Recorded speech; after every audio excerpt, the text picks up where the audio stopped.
What's going on? Or what's up, everybody? Excuse me. Welcome to Easy Money, a sports betting show, Monday, February 13th, 2023. Coming off a great Super Bowl game last night. I'm Chris Gonzalez, joined by Tony Gonzalez. How's it going? I'm pretty good.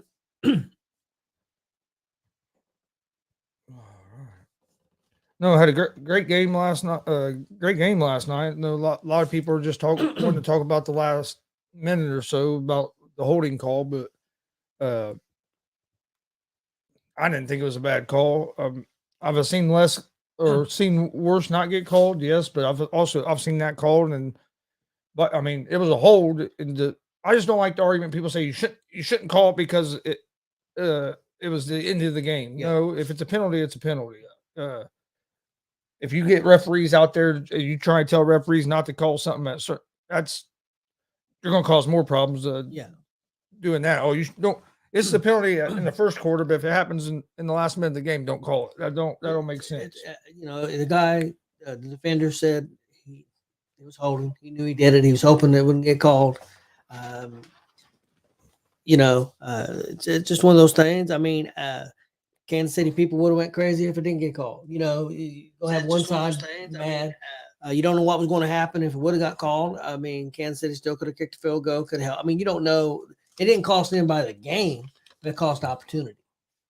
I would say opportunity to yeah. And if you go back to anything that cost them the game was the adjustments that Kansas City made. I mean, they made Philadelphia's defense on a couple of plays look like terrible. And then also that even though they wouldn't be where they were with Hurts, that fumble, I mean, you could look back that fumble for a touchdown cost them the game. Well, and we talked last week about I thought it was going to be a real close game, come down to a field goal, and I said that it was going to come down to who made the big mistake and special teams, and the Chiefs won those two things. Their special teams came up with that big play that set up on that punt return to set up that other touchdown, and then your defense gets the fumble recovery for a touchdown. But Kansas City, yeah, I agree with everything you said. Kansas City made adjustments at the end of the first half. You look what their offense did. Look what Philadelphia played almost the perfect half. They kept Mahomes off the field. Perfect half, the first half, other than that fumble for the touchdown that the quarterback gave up. A perfect half. I mean, to come out of the first half and play the perfect half, and then start the third quarter, and Kansas City goes down and score, and they're only down 3 points after Philadelphia playing a perfect first half, other than that touchdown, the fumble. So. Yeah, Kansas City's defense was able to get off the field when they needed to in the second half, and then where they couldn't in the first half. First half they couldn't get off the field, and Mahomes stood over there on the sideline most of that first half. But the second half, yeah, and that was the other thing. One of the reasons I said I liked Kansas City? The experience, Mahomes' experience, but the coaching, and I agree. The Chiefs coaching staff, I think, outcoached the Philadelphia staff in that second half. Yeah, there's no doubt about it. But no, it was a good game. I had a good weekend on my picks over the weekend. I won a total of 11-3-1. I was 5-1 in the NBA, 4-2 on the Super Bowl picks I gave out. Only ones I didn't get was Miles Sanders anytime touchdown scored. Then I had Jalen Hurts under the 238 passing yards. But my other Super Bowl picks was good. In UFC, I gave out 3 picks. 2 of them I was right, and then one of them ended up being basically a push. It was a draw. Going by pushes, if you go by pushes, I end up going 14-1. I count pushes as loss. I'll go 12-3. But I had a push in the UFC. If you go by that, I would have been 3-1-1. And then in my NBA, if you go by the pushes, I only lost really no games in the NBA. I had a push. So I had a pretty good weekend. Super Bowl pick came in. I had Kansas City money line. So I had a pretty good weekend. I had a parlay in the NHL, had a parlay in college basketball. So did pretty good on the Friday. Yeah, picks went pretty well. Could have went Could have went a little better, but like I said, in the Super Bowl, it was just the 2 picks I had wrong out of the 6 picks I gave out for the Super Bowl. All right, let me get these odds pulled up, and we'll jump right into today's games. Got some NBA, a little bit of college basketball as well. NBA first game tonight: Utah Jazz at the Indiana Pacers. The Jazz are 1-point favorites on the road. They're minus 112 on the money line. The Pacers are minus 104 on the money line. Over unders at 238. The Jazz are 28-30 on the season, 4-1 over the last 5 games. Pacers are 25-33 on the season. They're 1-4 over the last 5. Pacers were looking good. Halliburton got some injuries. We went on a losing streak. He comes back, and we just ain't been able to find that groove since he's been back. Been in some games. Should have won 2 or 3 of these games that we've lost here. Have double-digit leads at halftime and find a way to lose in the second half. But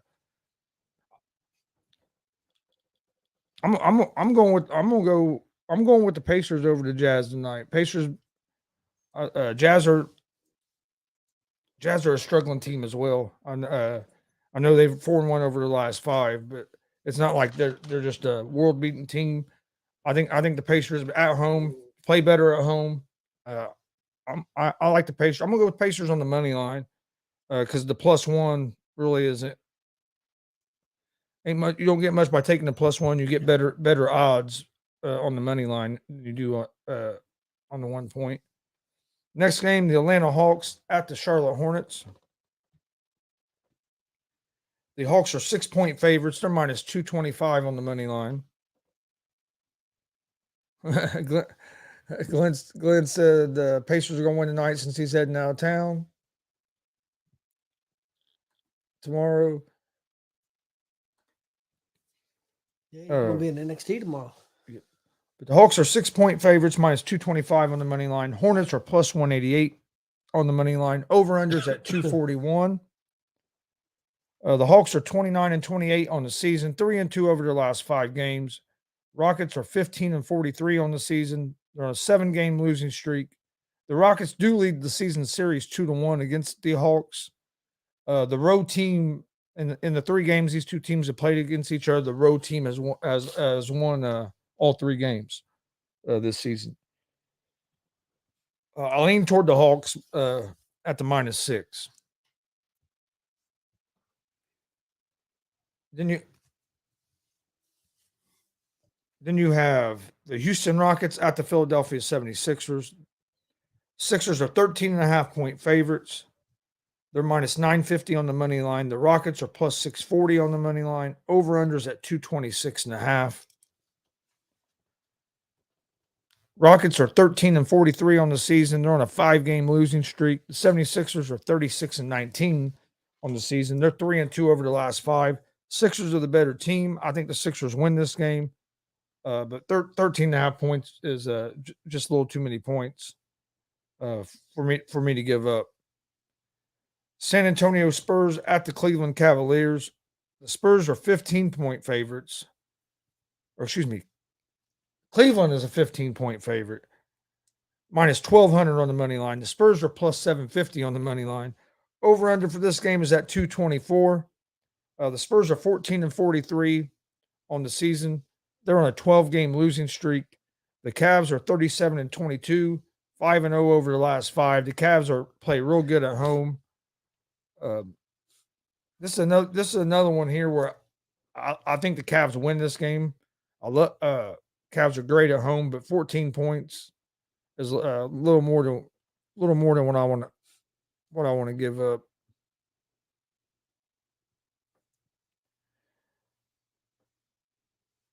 Okay, next game, the Denver Nuggets at the Miami Heat. The Nuggets are 1-point favorites. They're minus 118 on the money line. The Heat are even money on the money line. Over-unders at 219.5. I like Denver here. I'm gonna take them on the money line as well because there ain't much difference in -1 and the money line. You get a little bit better odds on the money line. Brooklyn Nets at the New York Knicks. The Knicks are 2.5-point favorites. They're -136 on the money line. The Nets are +116 on the money line. Over-unders at 220. The Nets are 33-23 on the season, 2-3 over the last 5 games. They do lead the season series versus the Knicks 2-0. But this is a different Nets team than what we saw at the beginning of the season. They traded Kevin Durant last week. They traded Kyrie Irving as well in the last week or two. They did bring in they got some new pieces. They've had some injuries. So the Nets are still figuring things out. I like the Knicks to win this game. I would lean toward the Knicks at the -2.5.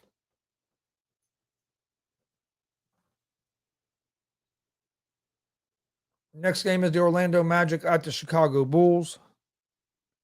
Bulls are 4.5-point favorites, -184 on the money line. The Magic is +154 on the money line.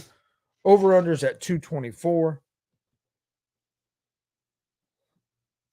Magic are 23-34 in the season, 3-2 over their last 5. The Bulls are 26-30 on the season, 2-3 over their last 5. I favor the Bulls in this game, but at the 4.5 points, that's a little too much. The Bulls just haven't been consistent enough to back them, even though I think they are a better team than Orlando. You have the Pelicans at the OKC Thunder. The Thunder are 2.5-point favorites at home, -136 on the money line. The Pelicans are +116 on the money line. Over-unders at 235.5. Pelicans are 29-28 on the season, 3-2 over their last 5 games. They do lead the season series 2-0. The Thunder are 27-28, 3-2 over their last 5. I like the Pelicans here on the money line as underdogs.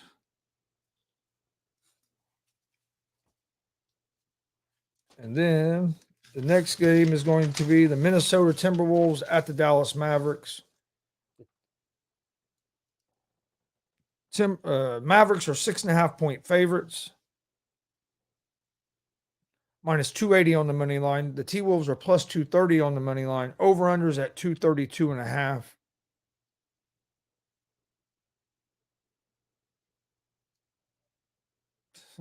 That plays crazy. Timberwolves are 30-29 on the season, 2-3 over their last 5.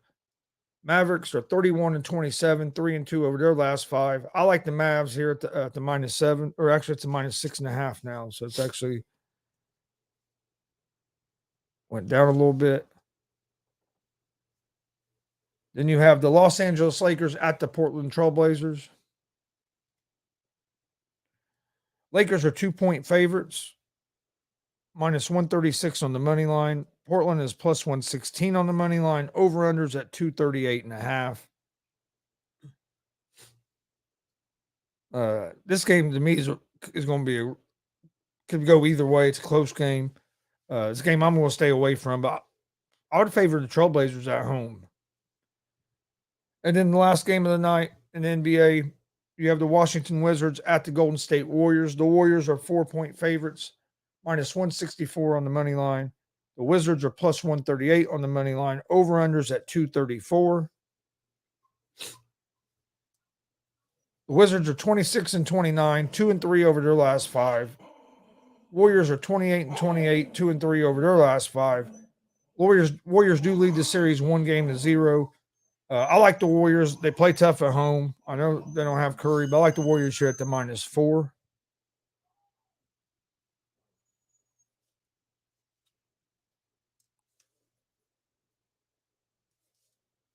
All right, that's all the NBA games for tonight. My picks tonight for the NBA: Pacers money line, Hawks at the -6, Denver Nuggets money line, Pelicans money line, Dallas Mavericks -6.5, and the Golden State Warriors at the -4. That's going to be my picks tonight for the NBA. Okay, I got a parlay for the NBA for tonight. I got Denver money line win at the Heat. I got Brooklyn at the Knicks. I'm gonna take the over 220, and then I got Houston at Philadelphia. I'm gonna take over the 226.5. Hey, Well, you look up college basketball. I'll do my NHL. NHL parlay for tonight. I got the Calgary Flames money line win at the Ottawa Senators. I got the Florida Panthers money line win at the Minnesota Wild, and I got the Buffalo Sabres at the LA Kings. I'll take the LA Kings money line win. all right. College basketball. I'm gonna go with two games. I'm gonna go with Miami, Florida at the +5.5 against North Carolina.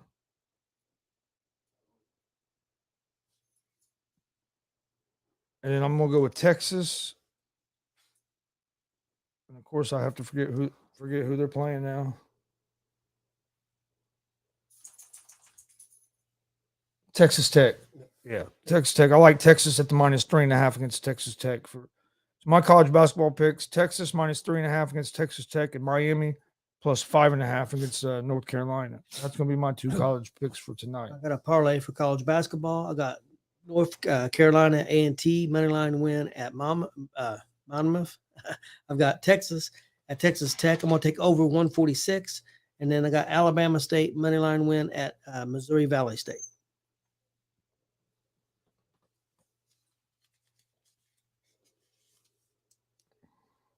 Got guys, I think agreeing with your picks. Yeah, I damn near agree with all those NBA picks from the left. That's not what I was trying to do. What the hell? There we go. Thanks for joining us, Cody. All right, that's about all. That's all the picks I have for tonight. Like I said, I thought it was great Super Bowl game. My picks in the Super Bowl were done real good, 4-2.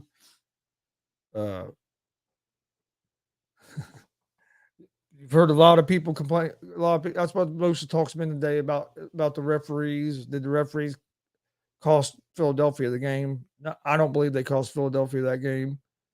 Yeah. I mean, was it a close holding call? Yes, but there was a lot of other plays in that game that you could look back to. I mean, you had a fumble return that was a touchdown. Go back and look at the big special teams play. That, but also, Chris, you got to go back and look at Eagles averaged 4 sacks per game. They got no sacks. Yeah.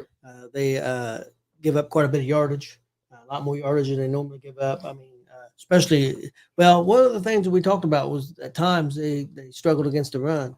And I didn't think Kansas City really had the running backs that would but it seemed like that second half, the defense kind of wore down, and they really started running the football really well in the second half. Yeah, well, most people that thought for the Chiefs to win, Patrick Mahomes is going to have to throw the ball 40 times. Well, he threw the ball 26 times.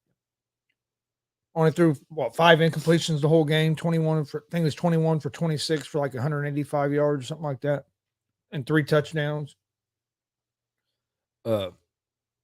I mean, was it one of his numbers wise? Was it one of his greatest games? No, but I mean, if you go by efficiency, he had 3 touchdowns. Only missed 6 passes. So I mean, and only threw 1 incomplete pass in the second half, and that was a throwaway. Yeah, and then he also ran the ball very well. Even being injured, he had some very smart runs, key runs. Yeah, especially that last one for like 20-something yards that got him inside the 20 there. About the 15. Yeah. It was a great Super Bowl game, man. I really enjoyed it. Yeah, that's why I wish it wouldn't. Because I feel like people are getting away from how great of a game it was because all they want to talk about is that one play there in the last like a minute, 2 minutes, minute and 45 seconds left. I think it should be pretty much squash. I mean, the defensive players said that he held. He grabbed the jersey. So I mean, and there was other close calls in that game. I mean, there was a call that that took a touchdown away from the Chiefs, where the guy caught the ball 2 feet down, but they said he didn't make a football move, so it was very close. So they ended up taking that back. That could have been another turnover that was going to lead to points. That catch out of bounds, it was really close. I mean, I don't think it was enough. The one on Goddard. I think it was one of those calls. Whichever way it was called, it was going to stand. So I mean, because it was close. It was hard to tell if his foot was still down when he got control of the ball. I personally, when I first saw it, I didn't think it was. But the more they showed the replay, it was even harder. It seemed like it was harder for me to tell whether that foot was down or not. I don't think you could overturn.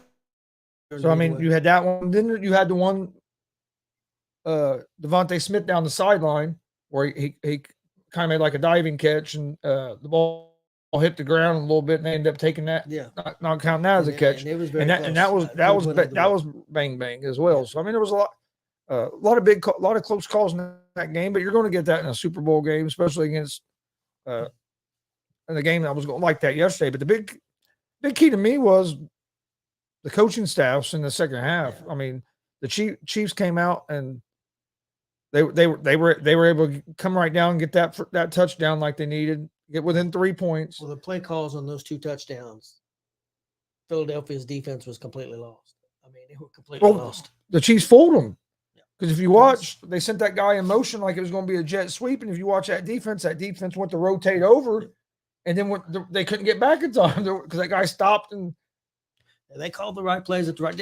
I mean, like I said, I'm not trying to give. And not just the right play, execution too. Because, I mean, like the way those receivers went in motion, they made it look like they were running the jets. I mean, they went fast. I'm not trying to put down Philadelphia's coaching staff at all because they had a great season. As a matter of fact, it looks like one of the coaches is going to be. Well, it looks like both coaches are going to get head coach's job. What they're saying, yeah, both coordinators. Coordinators are going to get jobs. So I mean, they're a great coaching staff, but the experience, which we talked about for the last 2 weeks, thought the difference in the game was going to be the experience of the Kansas City Chiefs, the coaching and the players, and I think that's what the difference was. And if you look at these two teams, I give the Chiefs the better chance of being back in the Super Bowl next year. They're the youngest team in football. Yeah, and the Eagles have they have 20-something free agents. Well, both of them's got about the same amount of free agents, but the difference is the Chiefs have already paid their quarterback. They're going to have to play Hurts. And the other thing is Kansas City's got a lot of rookies that played, and there may be some guys not back. Schuster may not be. I mean, I'm not saying he won't be back for sure, but if he wants to get paid, he's probably not going to be back. So they're going to lose a few players, but they had 8 rookies playing during that game yesterday. So they're very well set up to continue.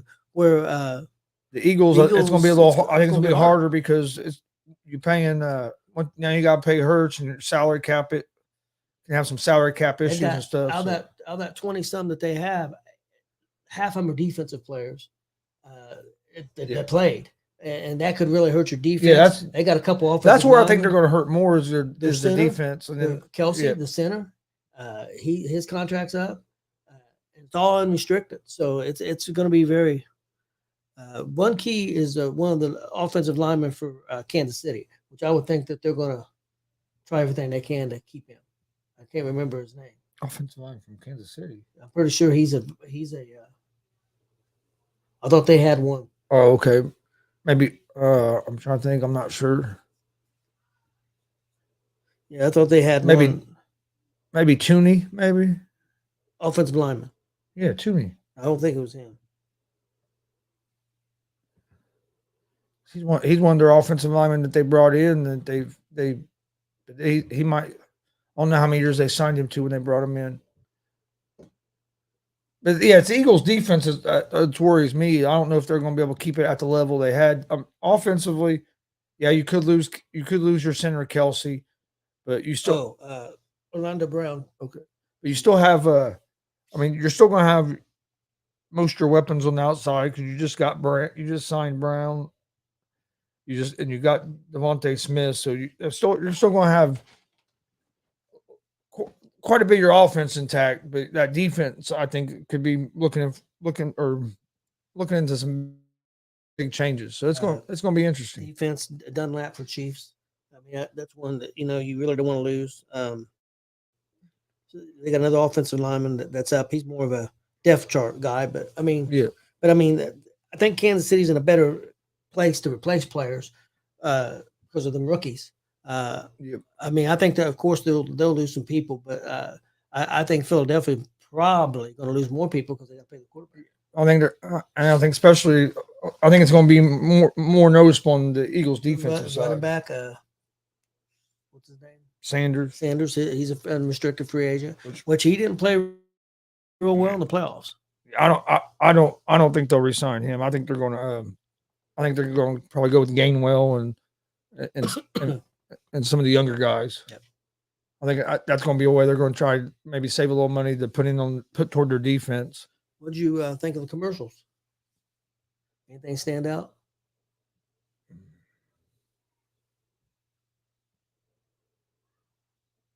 Not right off the top of my head. The John Travolta one wasn't too bad. Which I remember that. I seen that the day before in a longer version on something. The one that stood out to me that I enjoyed was the flag football one. Okay, yeah, that one. I liked it. I thought the one that had the people, the guys off Breaking Bad, that chip commercial. I thought that was pretty good. Oh, it was cool seeing the Undertaker. Yeah. One. Another one that was interesting. I know they're thrilled about it. The NWA, their heavyweight champion, was in a commercial for Fox because he's on that Fox show. He had the NWA championship on his shoulder. I'm sure. So they got that probably for free. He probably just took it on there with him. So they probably got it free. He probably didn't pay nothing for that. So yeah. I'm sure the NWA was thrilled about that. So that was pretty cool. What'd you think about the halftime show? I didn't care for it myself. Her music's not my cup of tea. I'm sure a lot of people enjoyed it. I prefer more live performances. I thought that was a lot of lip syncing. I'm not big on lip syncing, so but I'm not gonna put it down if people enjoyed it. I mean, people liked it. I mean, it's a spectacle. I mean, it had a lot of stuff going, a lot of moving parts and stuff. I've seen I've seen kind of mixed reviews on it. So some people loved it, and other people didn't like it. It wasn't my cup of tea. I'm not the biggest rap fan, but I thought the one last year with Snoop Dogg and all those guys was really good. Yeah. My favorite's been probably, I know you like Tom Petty, was real good a few years ago. My favorite probably been Prince. That's been quite a while now, but that's probably my favorite one. But I thought the national anthem was real good. Yeah. I thought Stapleton done a good job. And like I said, I'm not saying Rihanna done a terrible job. It's just not. It was just wasn't my cup of tea. Did you notice on the American the Beautiful, Babyface? Did he get lost? He was singing. I didn't see much. The first part of it, he was singing. It was really good, and then they put a track in, and I don't know if he was having trouble hearing or nothing. I mean, not that he did a bad job; he was doing the best he could. But I thought maybe he was having trouble with the track because Babyface from Indiana. Actually, he's very talented. Yeah, I didn't. I was playing poker at that time. I didn't get to. Yeah. I could hear it. And then everybody'd start going crazy, and you couldn't hear it. Yeah. So it was hard. It was hard. How'd you do at the poker? I didn't do no good. I think I got down to like the final 5 or something like that, but didn't get any money. Hell, there were still 3 of them left playing when I came home. Son of a B, what time did you start? So started at 4. Started around 4, probably about 4:30, because they never get started on time. Yeah. It was 4, and I don't think half the people was there yet. All right. Before we get out here, I'll go through my picks real quick. NBA tonight. I like. Well, first of all, picks over the weekend: 11-3-1. I'm 102-93 on the year. I like the pace tonight. Pacers money line, Hawks money line, the Nuggets money line, Pelicans at the -4.5, Mavs -6.5, and the Warriors -4. And then college basketball, Texas -3.5, and Miami +5.5. Want to thank everybody for joining us. Please hit that subscribe button on YouTube at Gonzo Sports Room at the All Sports All Plays Network. Please hit that, or please like and follow on Facebook, Twitch, Twitter, Instagram, all at Gonzo Sports Room and at the All Sports All Plays Network. That's where we post everything about our shows. Don't forget we have GWR tonight at 6:30 p.m. Eastern. So come join us for that. And then also tonight at 11 p.m. Eastern, we have GSR Gonzo Sports Room. Do you have anything else? No, excited for the show tonight for GWR. We're going to bring it back. Got Marcus Fine with us, and we're going to talk some old school wrestling and some wrestling that's going on now and some other topics. So I'm looking forward to it. Yeah, I am too. But all right, we will see you guys tomorrow at 3 p.m. Eastern with another episode of Easy Money, a sports betting show. Hope everybody has a great Monday. See you tomorrow.